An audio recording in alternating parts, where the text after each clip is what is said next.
Alors sous Lightroom 2 donc d'Adobe, je me suis amusé à télécharger quelques fichiers assez lourds. Pour vous donner une idée, on a un fichier image ici de 15 mégas, ce qui n'est pas le type de fichier le plus lourd qui puisse exister, mais enfin par rapport à un usage on va dire quotidien d'un netbook, c'est un fichier qui fait 3000 points par 5000 pardon.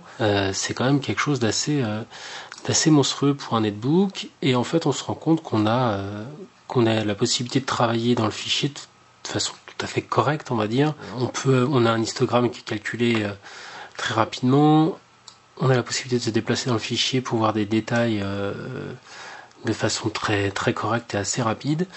Et on a un fichier qui est quand même traité de façon tout à fait convaincante, avec des informations qui sont très très pertinentes.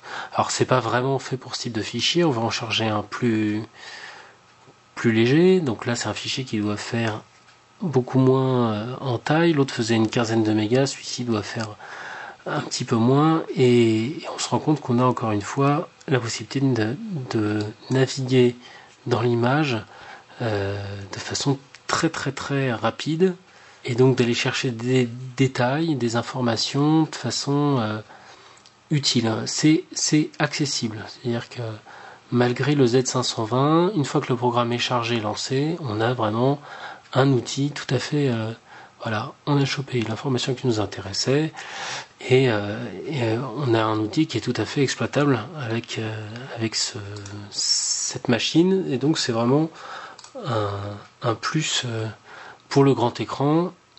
Même si le Z520 n'est pas le processeur le plus performant qui existe, on a tout de même un processeur qui est capable d'afficher vraiment des données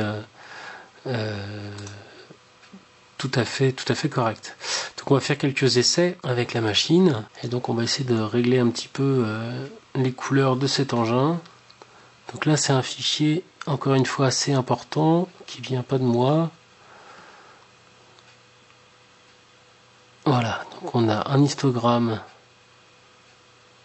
qui s'est affiché, qui a pris un petit peu de temps, mais on va pouvoir travailler assez rapidement et se rendre compte qu'on va pouvoir équilibrer cette image un peu jaune juste très rapidement comme ça. Donc c'est vraiment pas une idée de retouche extraordinaire, mais la possibilité de vraiment de faire quelques petits appoints, quelques petites modifications rapides sans souci. On va aller chercher un rouge qui paraît bien vif.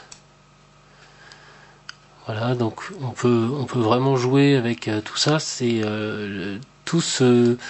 pas du temps réel, c'est pas une station de travail très haut de gamme, mais c'est tout à fait exploitable pour faire des légères retouches.